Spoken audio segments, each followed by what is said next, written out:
Hello everyone, I am very glad that you're joining this story. Subscribe, like and comment. Enjoy the story, smile more often. 50 is a milestone, right? That's what people kept telling me, coworkers with their kind smiles, friends who offered handshakes that lingered too long, even my barber, who said, "Big one coming up, huh?" while trimming the same hairline that's been quietly retreating since I turned 38.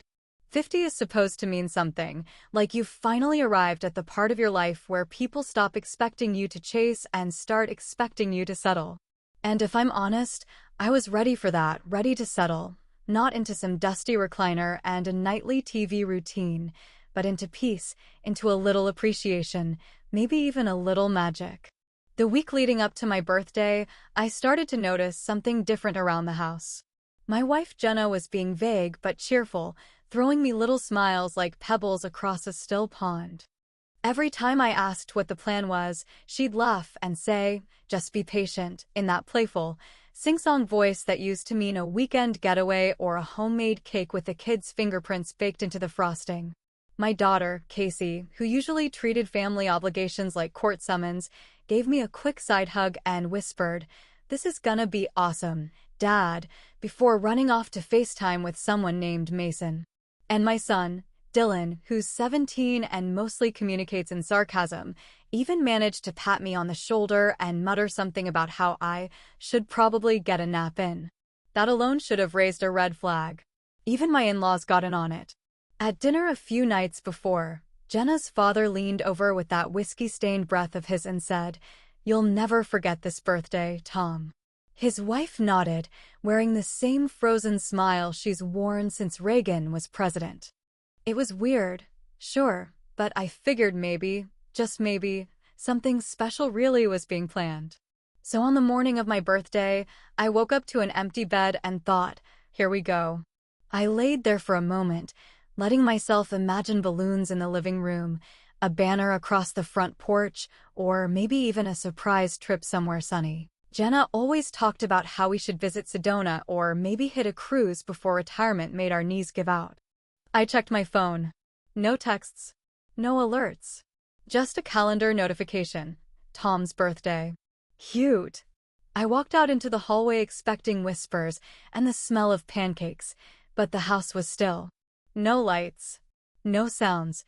Just the ticking of that god-awful kitchen clock that Jenna bought at a flea market because it was vintage, even though it always ran 7 minutes slow. I figured they were hiding. I even called out, half laughing, "All right, you got me, come out," but no one answered. By noon, I'd cleaned the kitchen, put away the dishes, and even sorted the junk drawer that had been overflowing with batteries that may or may not have been dead since 2012. I told myself they were running late, maybe picking something up. I sat on the couch and scrolled through my email, reading the few happy birthday messages from distant relatives and my insurance agent, who sent a coupon for life insurance like a dark little cherry on top. I didn't panic. I didn't call. I just waited. By 5, the sun was slanting through the windows and the silence had turned thick, like it was pressing down on the house itself. I started pacing. I checked the garage, empty. No cars. No Jenna's SUV. No Casey's little hatchback. Dylan's beat-up Toyota was gone too. I checked the answering machine, even though nobody uses it anymore. Nothing. Not a single message, not a single voicemail, not even a note on the fridge. I was halfway through a cold slice of leftover pizza when I opened Facebook out of habit. I wasn't expecting anything. Maybe a happy 50th from my cousin Alan or someone I hadn't talked to since high school. But what I saw stopped me cold. A photo. Bright. Colorful. Filtered to perfection. Jenna, Casey, Dylan, and both of her parents standing in front of a sprawling resort with palm trees and blue skies and a goddamn swim-up bar. Everyone in sunglasses. Everyone smiling. Everyone toasting with drinks. Jenna had her head thrown back laughing. My kids were both holding cocktails. The caption wasn't even from Jenna, it was from Dylan. "He won't even notice we're gone, LOL." That was it. That was the moment, the instant the last thread in me snapped, and all the birthday candles in the world wouldn't have been enough to light what just died inside me. I didn't comment on the post. I didn't like it. I didn't send a message or a call or even one of those passive-aggressive emoji reactions people throw around when they don't have the spine to say what they really feel.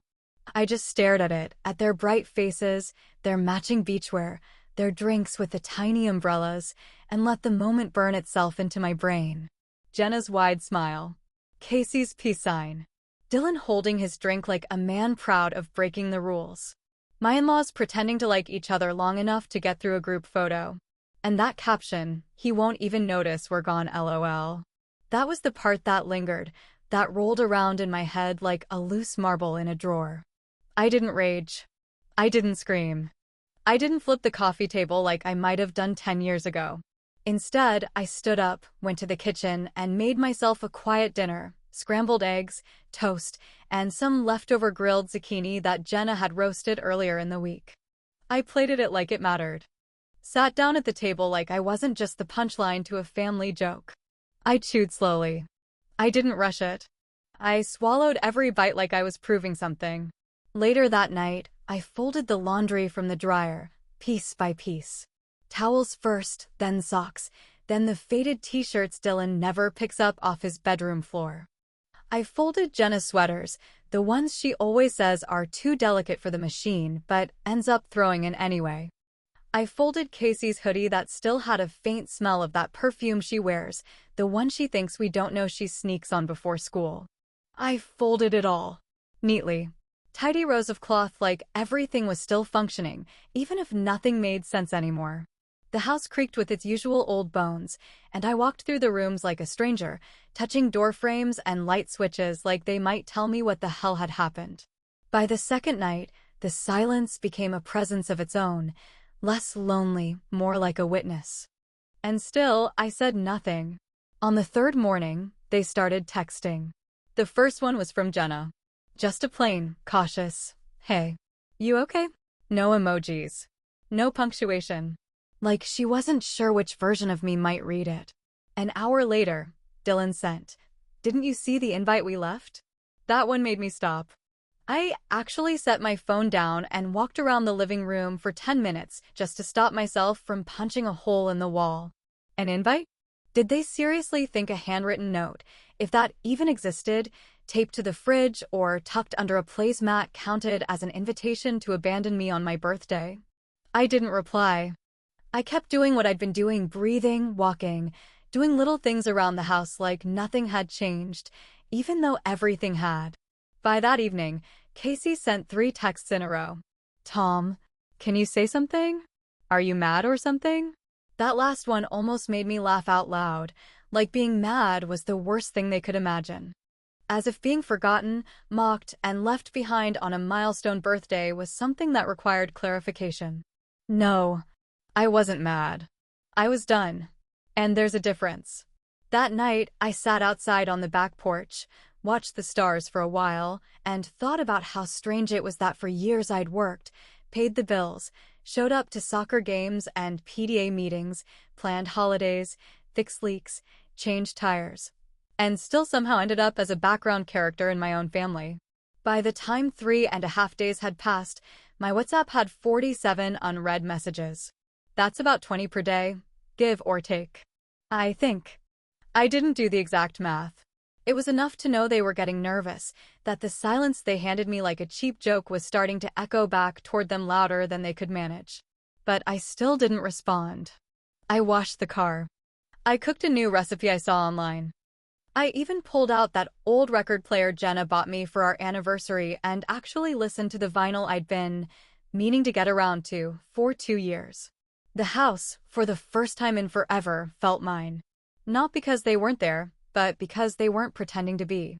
I read every message. I just didn't give them the satisfaction of knowing it. And then I saw one that stopped me for a moment, not because it was cruel or careless, but because it hinted at something deeper than panic. It was another one from Jenna, this time shorter, this time without punctuation again. Just, "The kids are freaking out. Please answer." And I didn't. Because part of me wondered if they were freaking out for the right reasons, or if they were just scared that I might have actually noticed they were gone. There's a moment, just before you shut everything off, where your finger hovers over the screen and your brain hesitates, like some quiet part of you is still hoping someone might say the exact right thing to stop you. That may be one of those messages will finally carry an apology not wrapped in guilt or performance, just a plain, human confession of failure. But that moment passed. I blocked Jenna's number first, not out of spite, but because every time her name lit up my phone it felt like someone poking an open wound and asking why you were bleeding. Then I blocked Dylan. Then Casey. Then her parents.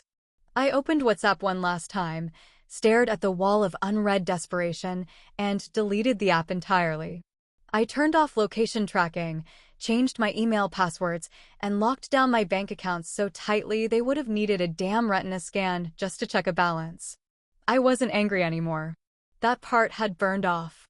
What was left was something sharper, more focused, something I hadn't felt in years. Control.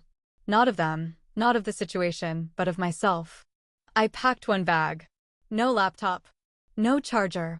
Just clothes, a few paperbacks, a notebook I hadn't touched since 2011, and a pen that still worked, surprisingly. I drove out of town before sunrise, windows down, letting the cold morning air scrape away whatever scraps of guilt were still clinging to my ribs.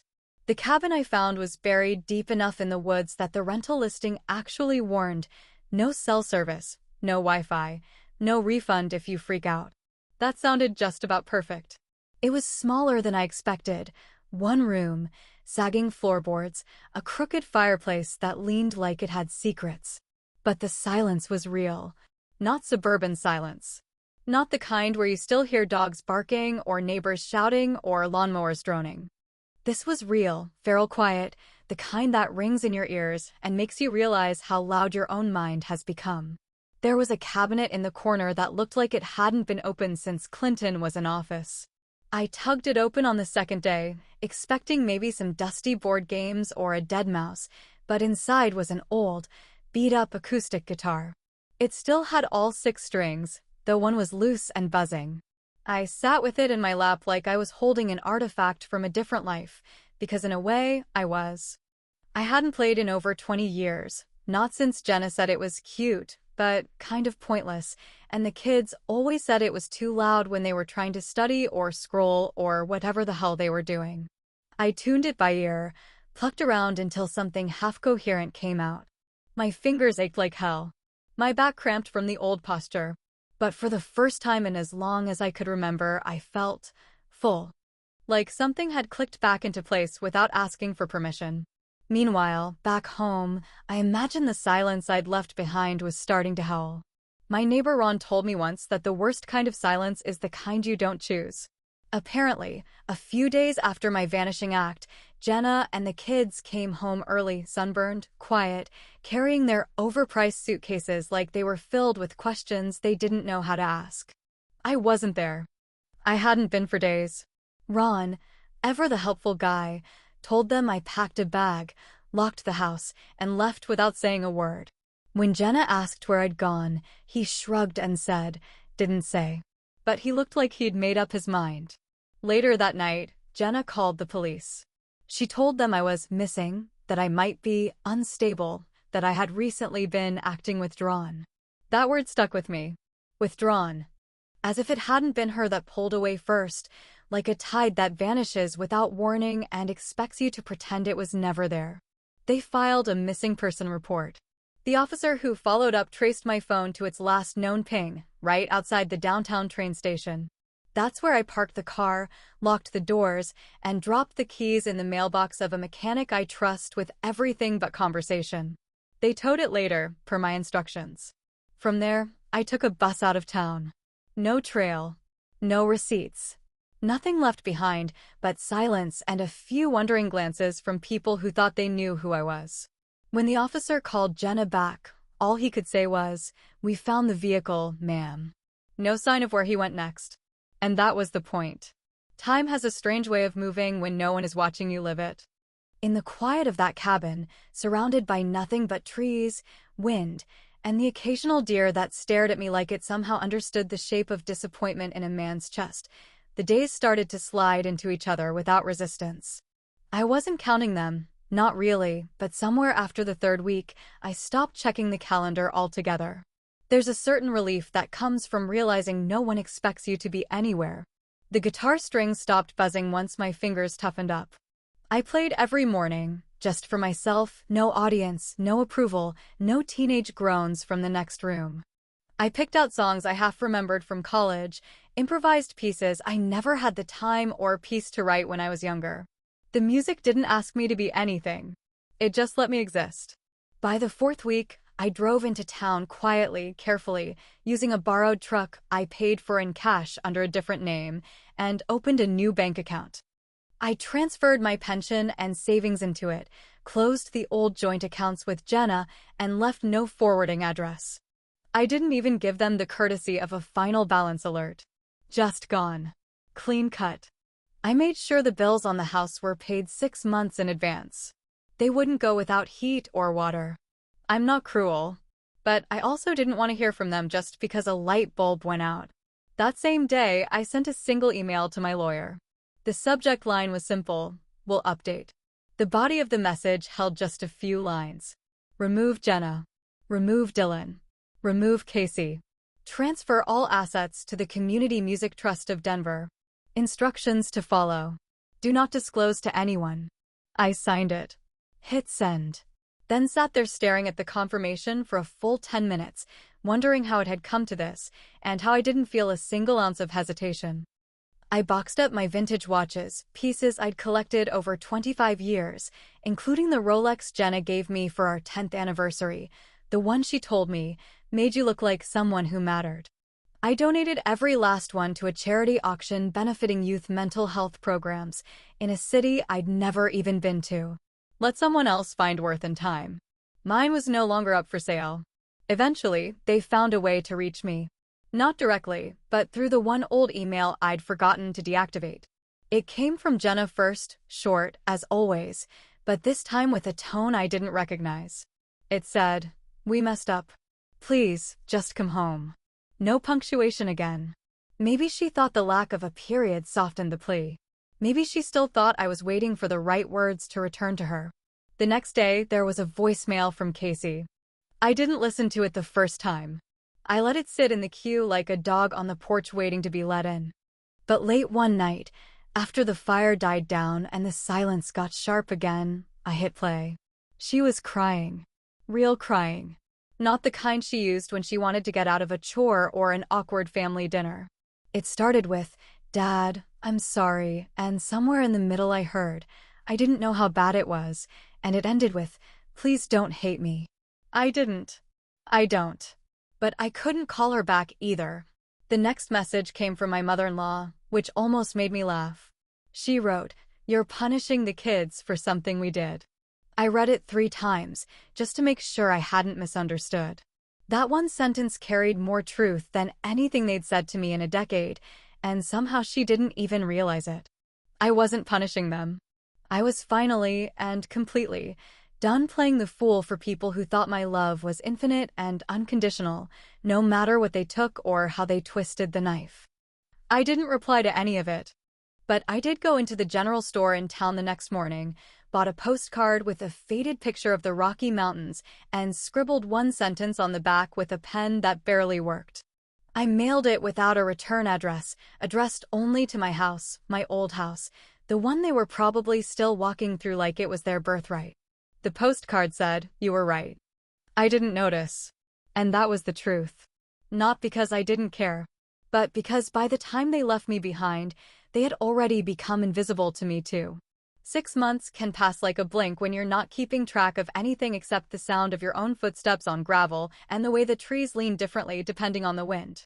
6 months ago, I was a man surrounded by people who thought I would never leave, not because they loved me too much, but because they believed, deep in their bones, that I needed them more than they needed me.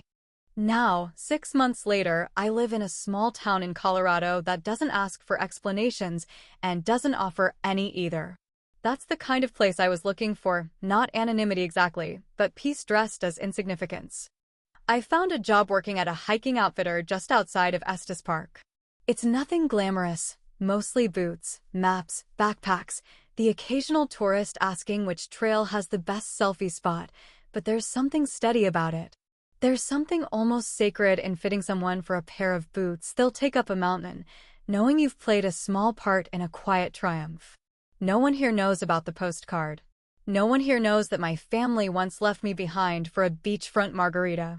To them, I'm just Tom, the guy who sharpens crampons and gives decent advice about hydration packs. I rent a cabin with a view of the range, and every morning before work, I brew a cup of strong coffee and sit on the porch with a blanket around my shoulders, listening to the wind roll down off the snowcaps. There's no buzz here. No alerts. No smart speakers chiming or group chats lighting up with people asking what's for dinner and then complaining about the answer.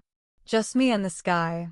I didn't know how loud the world had gotten until I stepped into the silence and realized I could finally hear myself think again. It was bound to happen eventually, a tourist from back home stumbling across me while shopping for hiking socks. He must have known me from Facebook, probably one of Jenna's old connections, because he kept staring like he was trying to place me in a lineup of forgotten husbands. Finally, he said, "Aren't you?"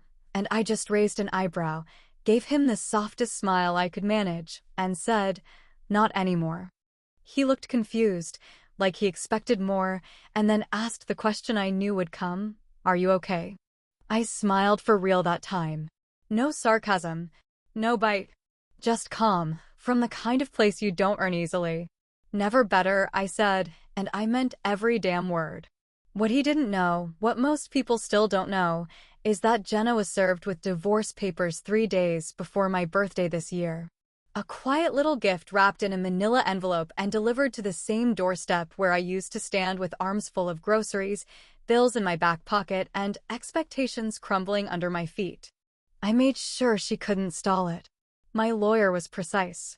There were no loopholes, no drawn-out battles. Just facts, signatures, and a closing statement that made it very clear I wasn't coming back. Not for her, not for anyone. She was shocked, from what I hear.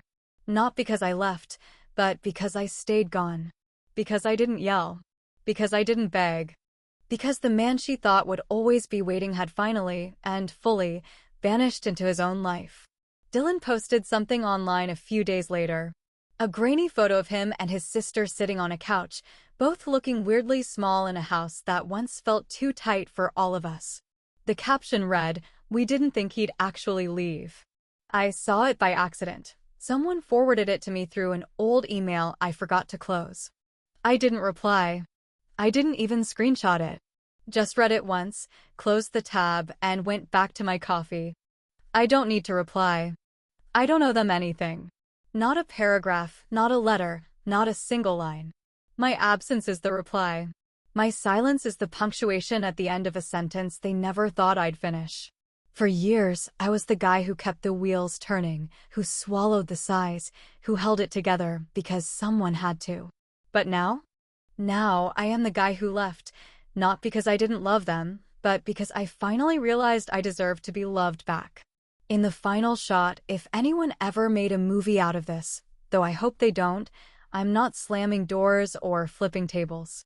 I'm standing at the edge of a cliff somewhere off trail, wind in my ears, looking out over a valley that has nothing to do with who I used to be. There's no phone in my hand, no watch on my wrist, no list of things I should be doing. Just air, just sky, just me. They told me to be patient. So I waited. And when the silence came, I took it with me.